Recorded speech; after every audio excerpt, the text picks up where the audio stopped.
É um fato, é um fato. Eu tenho amigos que são psicanalistas. Você estuda comportamentos, os especialistas, os literatos, é sempre muito claro.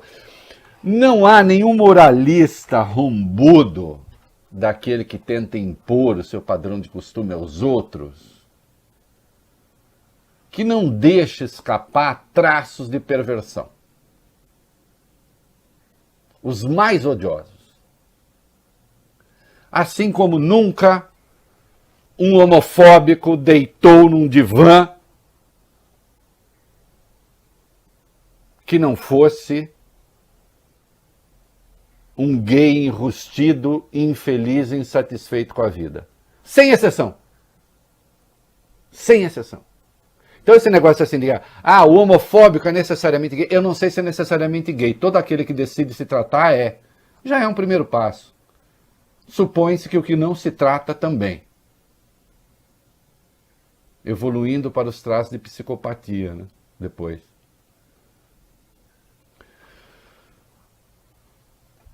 Aquilo que no outro é um exercício de liberdade, nele como coisa reprimida, provoca ódio, né? É um mecanismo tão claro, tão transparente. O sujeito, quando é um moralista muito agressivo, o que é que ele odeia no outro? Ele odeia no outro é o exercício da liberdade. Da liberdade que ele não pode ter, que ele não consegue ter.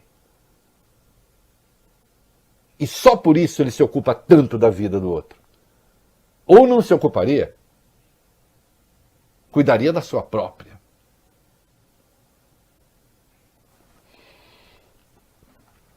O bolsonarismo está metido hoje com esse negócio, nós vimos isso, do movimento QAnon, aquele movimento de extrema-direita nos Estados Unidos, que sai por aí acusando todo mundo de pedofilia, de satanismo, de não sei o quê, né?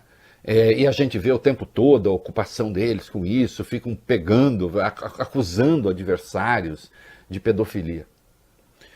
E aí, quando você menos espera não, né? Quer dizer,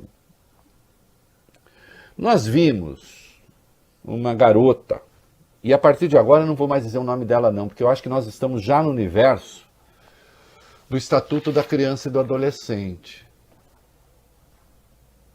Até peço para o Bob procurar aí o Estatuto da Criança e do Adolescente, Bob, que é a Lei 8.069, o artigo 232, para deixar aí na tela, que daqui a pouco eu vou pedir. Nós vimos uma garotinha, que é uma youtuber, tem 10 anos, a EC, e nós vamos exibir um filme com seu rosto descaracterizado, porque agora eu acho que nós já estamos no universo das questões penais.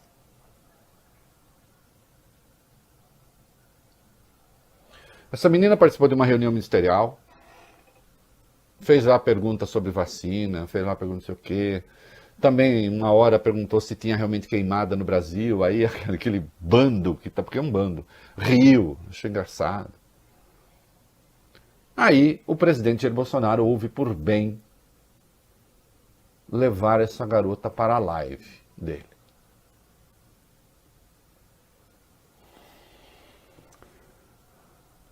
Nas peças do Nelson Rodrigues... Momento cultural. Todos os puritanos são, na verdade, pervertidos. Né? E essa é uma palavra interessante, você vai na origem dela, no latim, que tem esse radical verte, esse radical verte de pervertido, assim, é aquilo que inverte mesmo, que gira, que vai ao contrário. E no caso do perverter, o sinônimo mesmo é corromper, demolir às vezes. Perverter, perverto. Então aquele que se põe como um grande patrulheiro do comportamento alheio, dos gostos alheio, daquilo que considera que foge ao padrão, e se fala muito no Brasil, como que é de família tradicional, não é isso? A família tradicional. Curiosamente, alguns deles poderiam falar de famílias tradicionais, porque muitos deles têm mais de uma, ou já tiveram mais de uma. Não, eu não estou moralizando, eles é que moralizam os outros. Não? E aí, com uma menina de 10 anos,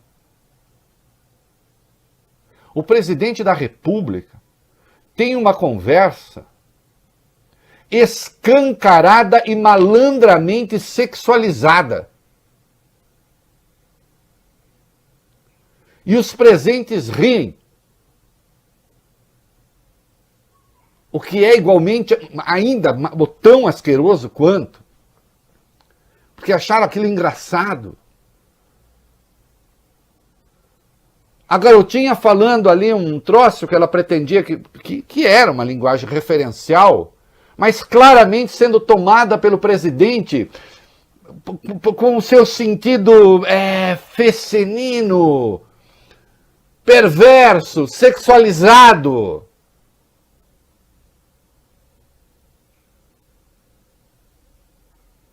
Está acusando o presidente de pedofilia, Reinaldo? Não. Eu estou perguntando do que é que ele está falando com aquela criança.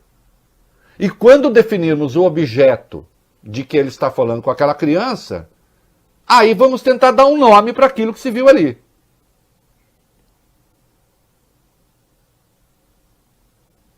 O artigo 232 do Código do Estatuto da Criança e do Adolescente tem sim tipificado aquele comportamento. Porque o que se viu ali foi a exposição da criança ao vexame, né? Eu fico imaginando se fosse um adversário do bolsonarismo tendo aquela conversa com qualquer criança. Eu fico imaginando se fosse o Lula, já que eles têm essa obsessão, o Haddad, o Ciro Gomes, o Jean Willis. Imagine o Jean Willis, que é outra personagem que eles encarnaram, tendo aquela conversa.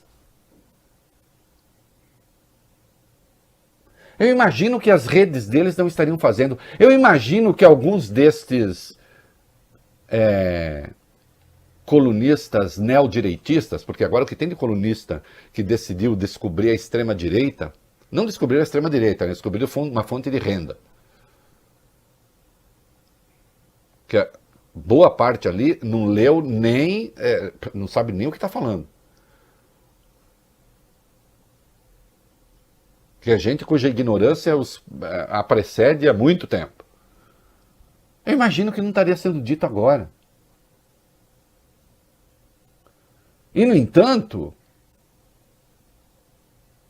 viu-se isso aqui, ó, que vai ao ar agora, de novo, com o rosto da criança descaracterizado, mas antes, Bob Furuia, lê para mim aí o artigo 232 do Estatuto da Criança e do Adolescente. Diz aqui, Reinaldo, que é crime submeter criança ou adolescente sob sua autoridade, guarda ou vigilância a vexame ou a constrangimento. Pena, detenção de 6 meses a 2 anos. Sim, aquela criança ali, naquele momento, está sob a maior de todas as vigilâncias da República, que é a do chefe do Executivo, que está interagindo com ela, o presidente da República. Solta o vídeo. Quem não gosta de mulher, gosta de homem, é isso? Ah, mas é feio isso aí. Eu não gosto. Ó, isso tem que ser certinho, gente, pra vocês terem um futuro bem legal lá na frente. Eu, por exemplo, eu comecei cedo. Meus pais Você também. começou cedo? Como é que é? O que é? Eu e meus pais. Começou começaram cedo? Como assim começou? Eu comecei com 6 anos. Ah, começou. Não, eu comecei a minha carreira de repórter com 6 anos. E meus pais, com 13 anos, eles começaram a trabalhar.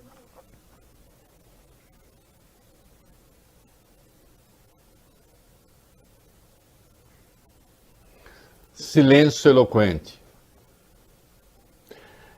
É nojento.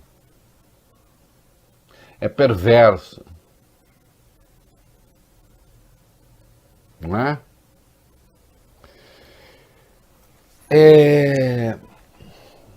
O Machado de Assis, no livro Quincas Borba, o Vai Bene, Momento cultural. é provável que seja no capítulo 56, né? Diz que a moral é uma, os pecados são diferentes. Não é isso?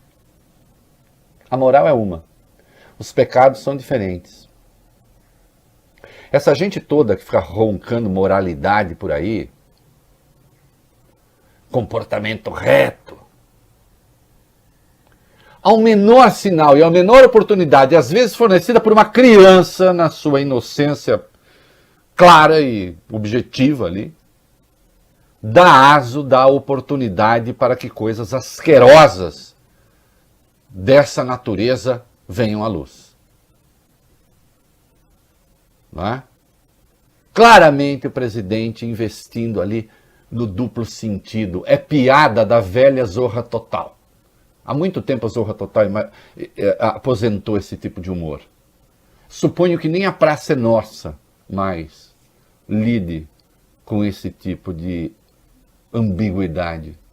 Capítulo 56 de Quincas Borba, achei aqui. É? É? Que memória é essa?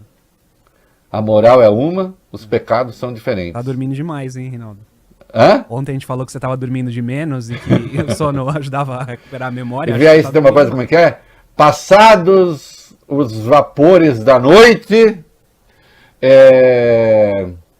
não, como é que é? Passados os vapores da noite, não era só o vexame que ele sentia, mas também remorso. Acho que vem logo antes disso aí. Exatamente, exatamente. É? Passados os vapores da noite, não era só vexame o que ele sentia, mas também remorso. Isso nunca aconteceu com Bob Furuia, porque remorso ele nunca sentiu. Tô brincando, Bob Furuia. Mas é verdade. Namorada do Bob Furuia, esse é um compromisso que eu tenho com o Bob Furuia, sacaneá-lo todo o programa, entendeu? Que é pra ele fazer aquela cara que ele faz ali assim. A minha mãe disse que ele dá uns risinhos, minha mãe gosta do risinho que ele dá. Eu vou ficar no vizinho mesmo. Eu vou ficar no Gostou risinho. do Machado de Assis, Bob Furuia? Gostei. Gostou, né? Muito bom o Machado de Assis, né? Muito. Eu sei. Por falar, vamos lá, Bob Furuia. Quem é essa menina? Quem é esse, Bob Furuia? Vamos lá, Reinaldo. A menina EC está em Brasília desde o dia 7 de setembro, se encontrou com o Bolsonaro naquela aglomeração que ele promoveu na Independência, né, no dia da Independência. No dia seguinte, ela participou de uma reunião ministerial que viralizou nas redes sociais. Perguntou, por exemplo, sobre a vacina para o ministro Eduardo Pazuello e sobre o preço do arroz para a ministra Tereza Cristina. O ministro disse a ela que a vacinação em massa começará em janeiro. Mentira, né? Não vai começar, a gente já falou disso aqui. Nós já vimos, né? Nós já vimos. Já a ministra Tereza Cristina garantiu que tudo vai bem com o arroz. E em seguida, o governo teve de zerar a tarifa de importação do produto e tem gente dizendo que não vai adiantar nada. E ontem a menina participou da live com o presidente. Ela tem um canal no YouTube e costuma entrevistar cantores sertanejos, principalmente. Entrevista principalmente esses cantores. E mora em Ribeirão Preto, no interior de São Paulo.